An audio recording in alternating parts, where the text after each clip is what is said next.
আর মানুষের সাথে এত বেশি মেলামেশা করো না, নিজে তোমার আমল তোমার গুনাহ নিয়ে ব্যস্ত থাকো, তোমার পাপের জন্য আল্লাহর কাছে কান্নাকাটি করো, ইনশাল্লাহ তুমি নাজাত পেয়ে যাবে। এটা একটা অপশন, মানে ফিতনাময় পরিবেশে আপনি কিভাবে বাঁচবেন এটা একটা অপশন। আরেকটা হাদিসে কি নবী সাল্লাল্লাহু আলাইহি ওয়াসাল্লাম বলছেন যে যখন এমন ফিতনাময় পরিবেশ আসবে তখন যদি তোমরা এই আমর বিল মারুফ নাহি আনিল মুনকার, সৎ কাজের আদেশ অসৎ কাজের নিষেধ, আমার সুন্নতের উপর অটল থাকতে পারো, তাহলে তোমরা 50 জন শহীদের নেকি পাবে। সাহাবায়ে কেরাম বলছেন, ইয়া রাসূলুল্লাহ আমিনহুম আও মিন্না, তাদের মধ্যে 50 জন নাকি আমাদের মধ্যে 50 জন শহীদ?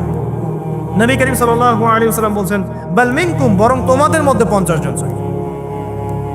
এটা অপশন নাম্বার 2।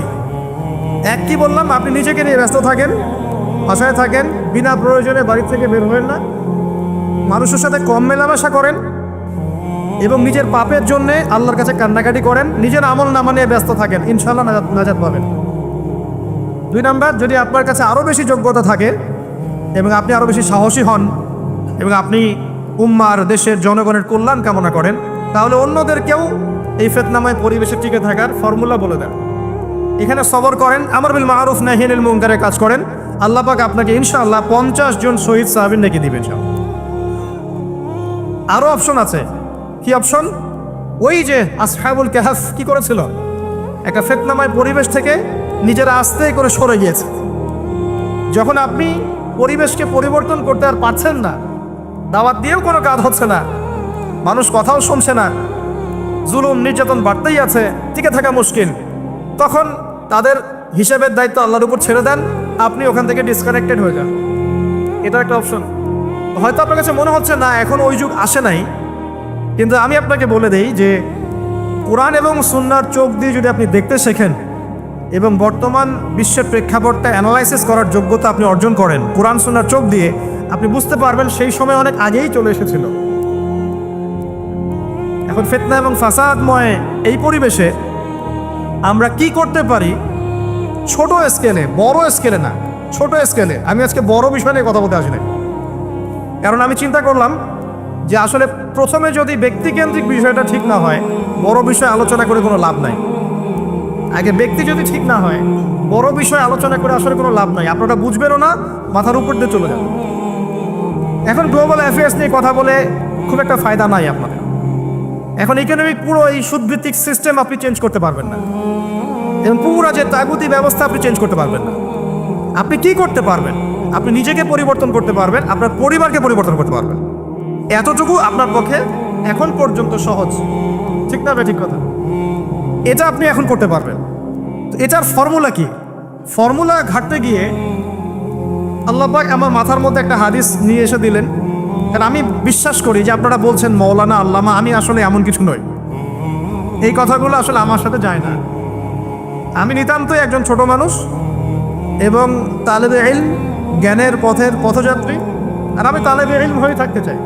আমি মুফতি নই, আমি মুহাদ্দিস, মুফাসসির বা এই যে শব্দগুলো আপনারা বলছেন, এমন কিছুই নয়। আসলে কিয়ামতের মাঠে আমি জান্নাতে যেতে পারবো কিনা আমি নিজেই জানি না। যখন কোনো মানুষ নিজেকে অনেক বড় মনে করা শুরু করবে, বুঝে নেবেন সেই ইবলিসের আনুগত্য করা শুরু করেছে আর কি। কারণ ইবলিস বলেছিল, আবা ওয়াস্তাকবারা, আমি খলাকতানি মিন নার ওয়া খলাকতাহু মিন তিন, আমাকে সৃষ্টি করেছেন আগুন দিয়ে, আদমকে সৃষ্টি করেছেন মাটি দিয়ে, আমি কেন আদমকে সিজদা করতে যাব? এটা ইবলিসের চরিত্র, আবা ওয়াস্তাকবার, সে উদ্ধত হয় এবং অহংকার প্রদর্শন করে। তা আমি মনে করি যে আমি কিছু বলি না, আল্লাহ রাব্বুল আলামিন আমাকে বলার তৌফিক দেন মাত্র, আলহামদুলিল্লাহ। তা আমার মাথায় একটা হাদিস আসছে, সকাল থেকে ঘুরছে। সেটা হচ্ছে, দেখুন বারা ইবনে আযিব রাদিয়াল্লাহু আনহু থেকে বর্ণিত হাদিসটা আসছে এবং হাদিসটা বিশুদ্ধ। এখান থেকে আমি মূল আলোচনা যাচ্ছি যে একদিন আনসার মানুষদের মধ্যে, আনসার কারা? আমাদের আনসার বাহিনী। আনসার কারা? যারা মুহাজির সাহাবীদেরকে আশ্রয় দিয়েছিল মদিনায়, তাদেরকে কি বলা হয়? আনসার। তাহলে শব্দটা সুন্দর না? তাহলে আমাদের বাহিনীর নামটাও সুন্দর, মাশাআল্লাহ। তো আনসার সাহাবীদের মধ্যে একজন ইন্তেকাল করেছেন, ইন্না লিল্লাহি ওয়া ইন্না ইলাইহি রাজিউন। এখন তাকে দাফন করা হচ্ছে, আর নবী সাল্লাল্লাহু আলাইহি ওয়াসাল্লাম কবরের পাশে চুপ করে বসে পড়লেন। তার বসা দেখা দেখি বাকি সাহাবীরাও তাকে ঘিরে গোল করে বসে পড়লেন। তারা বলছেন আমরা এমনভাবে এখানে বসেছিলাম যেন আমাদের মাথার উপরে পাখি এসে বসতে পারে, চুপচাপ, কোনো নড়াচড়া নাই। দেখেন রাসূলের সাথে বসার সুন্নত, দেখেন কোরআন এবং হাদিসের মাহফিলে বসার কিন্তু সুন্নত আছে। এখানে বসে দুনিয়াবি এত গল্পগুজব করা যাবে না, এই মোবাইল টোবাইল হাবিজাবি নিয়ে এত ব্যস্ত থাকা যাবে না, দিলের কান দিয়ে শুনতে হবে, ঠিক আছে? আদব আছে, না হলে কথা আপনার উপর তাসির করবে না।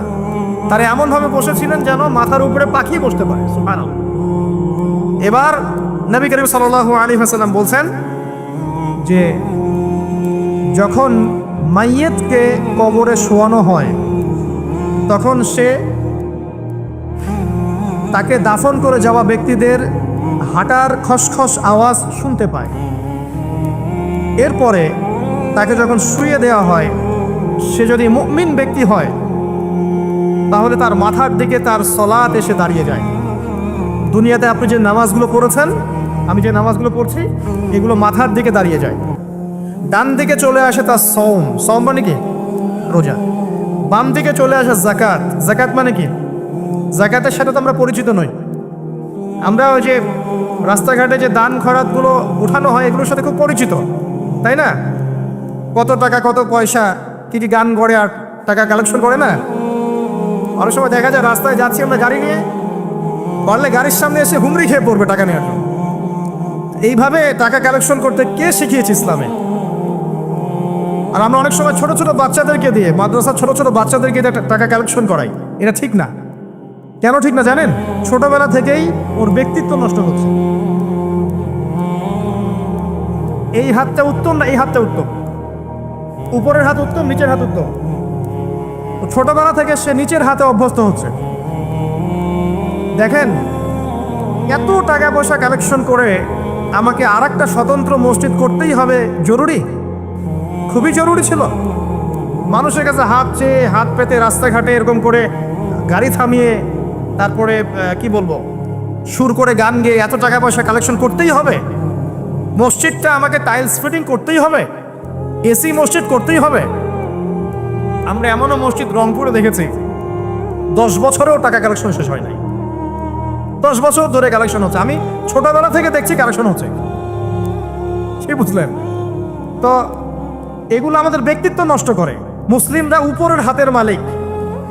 সারা বিশ্ব আমরা একসময় চালিয়েছি। এই পশ্চিমা সভ্যতা আমাদেরকে কি শিখায়? সারা বিশ্ব আমরা চালিয়েছি।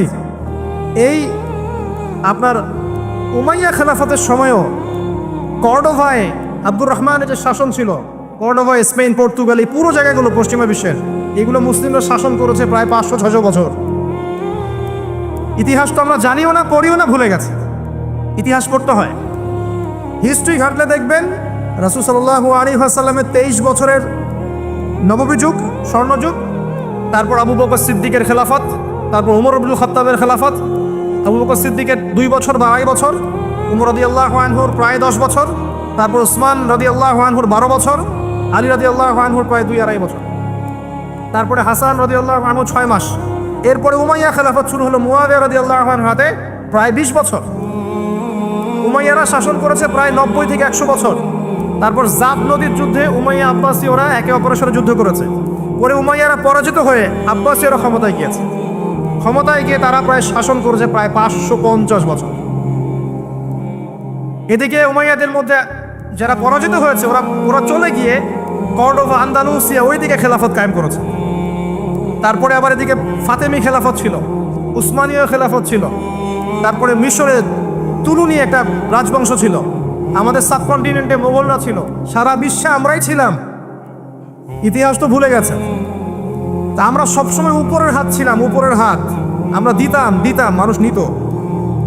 আর এখন কি হয়েছে? আমরা এখানে আমরা চাই, মানুষ দেয়। আর ওরা কি এমনি দেয়? ওরা চড়া সুদ দিবে না? ওয়ার্ল্ড ব্যাংকে যান লোন নিতে, চড়া সুদ। মানে এই সুদ শোধ করতে গিয়ে বিভিন্ন দেশ শ্রীলঙ্কা হয়ে যাচ্ছে। সুদ তো শোধ করতে হবে, এমনি তো আপনাকে আর এগুলো দিবে না। এই সুদটা শোধ করতে গিয়ে আমাদের জিনিসপত্রের দাম বেড়ে যাবে, তারপরে দেখবেন জনগণের উপর কর বেড়ে যাবে, অনেক প্রবলেম। আর এই প্রবলেমগুলো ফেস করতে হবে কি কারণে? রিবা বা সুদের কারণে। তো এই যে বলছি দেখেন, ছোটবেলা থেকেই যে আমরা নিচের হাতে অভ্যস্ত হচ্ছি, এটা ত্যাগ করতে হবে। ব্যক্তিত্বের পরিচয় দেন। এত টাকা পয়সা চেয়ে প্রতিষ্ঠান করার দরকার নাই। আমার জমি আছে 1 বিঘা, আমি প্রতিষ্ঠান করবো ইনশাআল্লাহ। আপনার 2 বিঘা আপনি করেন, যার সামর্থ্য আছে সে করবে, সামর্থ্য নেই করার দরকার নেই। আর একটা মসজিদ যদি কবুল হয়, একটা মসজিদ একটা জেলার জন্য যথেষ্ট। একটা মসজিদ নববী থেকে নবী সাল্লাল্লাহু আলাইহি ওয়াসাল্লাম সারা দুনিয়া শাসন করেছে। আর আমাদের তেমন কোটি কোটি মসজিদ, কোটি কোটি মসজিদ বাংলাদেশে। এই যুগের কথাও নবীজি বলেছেন, যে যুগে মসজিদগুলো চাকচিক্যময় হবে, মসজিদগুলো কি হবে? চাকচিক্যময় হবে, হেদায়েত উঠে যাবে এবং মসজিদের মধ্যে সরগোল হট্টগোল বেড়ে যাবে। দেখেন না মসজিদে হট্টগোল বেড়ে গেছে না? এটা সেই যুগ। তো যেটা বলছিলাম প্রিয় ভাইরা, যে নিচের হাতে অভ্যস্ত না, উপরের হাতে অভ্যস্ত হতে হবে। এই কারণে এই যে একটা হাদিসের কথা শুরু করলাম, যে আনসার সাহাবী কারা ছিল? যারা মুহাজির সাহাবীদেরকে আশ্রয় দিয়েছে। এখন এই সাহাবীদের মধ্যে একজন ইন্তেকার করেছে, তার লাশ যখন রাখা হচ্ছে তখন নবীজি বলছেন, মাথার দিকে মাইয়েতের আসে কি? সালাত। সালাত মানে কি? নামাজ। 5 ওয়াক্ত নামাজ আজকে থেকে ছাড়বেন? ওয়াদা করেন আজকে থেকে 5 ওয়াক্ত নামাজ ছাড়বো না ইনশাআল্লাহ। একটা হাদিস খালি বলি, মান তারাকা সালাতান মুতাআম্মিদান ফাকাদ কাফারা, মান তারাকা সালাতান মুতাআম্মিদান ফাকাদ কাফারা। আবার শোনেন, قال رسول الله صلى الله عليه وسلم من ترك صلاة متعمدا فقد كفر।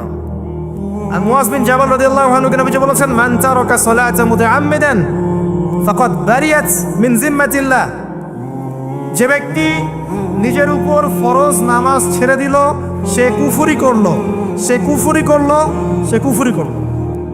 মুয়াজ বিন জাবালকে নবী সাল্লাল্লাহু আলাইহি ওয়াসাল্লাম বলছেন, যে ব্যক্তি ফরজ নামাজ ইচ্ছা করে ছেড়ে দিল, সে ব্যক্তি আল্লাহর জিম্মা থেকে মুক্ত হয়ে গেল। নামাজ ছাড়বেন প্রিয় ভাই, 5 ওয়াক্ত নামাজ জামাতের সাথে ইনশাআল্লাহ। আপনাদের সবাইকে তৌফিক দান করুন, আমিন। জামাত যদি না পান একা পড়ে নেবেন, ঠিক আছে? যদি ঘুমিয়ে থাকেন ঘুম থেকে উঠে পড়বেন, ভুলে গেছেন যখন মনে হবে তখন পড়বেন। অজু করার পানি নাই, কি করবেন? তায়াম্মুম করবেন। তায়াম্মুমেরও কিছু নাই, আপনার কোনো কাপড়ই নাই, সতর ঢাকার কোনো কাপড়ই নাই, কি করবেন? বসে বসে নামাজ পড়বেন ওই অবস্থাতেই। এটা কোনো মাফ নাই। মানে আপনার অজু করার কোনো পানি নাই, তায়াম্মুমের কিছুই নাই, কাপড়ও নাই, সতরে, তখনও নগ্ন হয়ে বসেই নামাজ পড়তে হবে, মাফ নাই। যখন শোয়ানো হবে মাথা থেকে কি থাকবে? সালাত। তাহলে আমরা যারা ফরজ সালাত এখন আদায় করছি না, আজকে তওবা করেন, বলেন আস্তাগফিরুল্লাহ আল্লাযী লা ইলাহা ইল্লা হুয়াল হাইয়ুল কাইয়্যুম ওয়া আতুবু ইলাইহি। হে আল্লাহ, আমরা তওবা করছি, সারা জীবনে যত নামাজ পড়ি নাই, এই সমস্ত নামাজ না পড়ার পাপ থেকে তোমার কাছে তওবা করছি। ঠিক আছে? এটা আস্তাগফিরুল্লাহর অর্থ নয়, আমি বাংলায় বললাম। আর যদি নামাজ কাজা করে আদায় করে দিতে পারেন আলহামদুলিল্লাহ, খুবই ভালো হয়। যদি নাও পারেন তাও এখন থেকে আর কোনো নামাজ বাদ দিয়ে না, আর বেশি বেশি নফল নামাজ পড়ার চেষ্টা করেন। আল্লাহ পাক তৌফিক এনায়েত করুন। আসুন, তারপরে ডান দিকে কি? সওম। সওম মানে কি? রোজা। রমজান মাসে রোজা রাখি সবাই তো, মাশাআল্লাহ, আলহামদুলিল্লাহ। রমজান মাসে সওম রাখার পাশাপাশি বেশি বেশি নফল সওম রাখার ব্যাপারে অভ্যস্ত হওয়ার চেষ্টা করতে হবে। সবচেয়ে সেরা সওমগুলো হচ্ছে মাসের 3 দিন, আইয়ামে বীজের সওম, চাঁদের 13, 14 এবং 15 তারিখ। আর সপ্তাহে 2 দিন, সেটা হলো বৃহস্পতিবার এবং কি? সোমবার। আল্লাহ পাক তৌফিক দান করুন, আমিন। এছাড়া আরাফার সওম আছে, আশুরার সওম আছে, ঠিক আছে? জিলহজ মাসের প্রথম 10 দিন রাখতে পারেন, ইত্যাদি। এবার বাম দিকে কি? যাকাত। যেটা বলছিলাম, যাকাতের সাথে আমরা খুব একটা পরিচিত নই, অথচ যাকাত একটা ফরজ ইবাদত। কেউ যদি নামাজ এবং যাকাতের মধ্যে পার্থক্য করে, সে ব্যক্তি কাফের হয়ে যাবে। কেউ যদি মনে করে নামাজ আমি মানি, যাকাত আমি মানি না, তাহলে কাফের হয়ে যাবে। নিসাব পরিমাণ সম্পদ হলে প্রত্যেক মুসলিমের উপর যাকাত ফরজ, ঠিক আছে? এবং এই যাকাতই হচ্ছে আপনার ইসলামিক অর্থনীতির মূল ভিত্তি। আগে মুসলিমদের সাথে 2টা জিনিস থাকতো।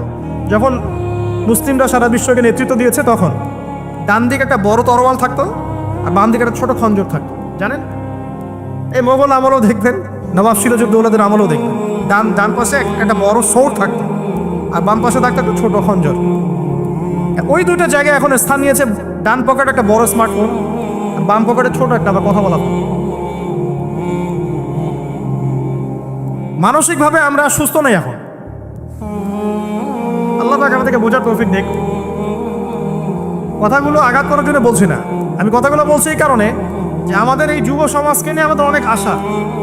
যুবকরা ইসলাম শিখবে, এলেম শিখবে, আমল করবে, ইনশাআল্লাহ আগামী দিনে এই জাতিকে নেতৃত্ব দিবে। তো এই সময় থেকে যদি ওদেরকে ট্রেন্ড আপ করা না যায়, তাতে ম্যানার্স, বিহেভিয়ার, হিউম্যান বিহেভিয়ারগুলো ডেভেলপ করা না যায়, তাহলে আগামী দিনে কি এরা জাতিকে নেতৃত্ব দিতে পারবে? তো যে কথা বলছিলাম প্রিয় ভাইরা, দেখুন যাকাত ইসলামিক অর্থনীতির মূল ভিত্তি। কিভাবে জানেন? ব্যবসা এবং যাকাত এটা কি করে? এটা একটা মার্কেটের মধ্যে সম্পদ ঘুরতে থাকে। আমি বুঝাচ্ছি আপনাকে। মনে করেন আপনি ব্যবসা করছেন এবং যাকাত দিচ্ছেন।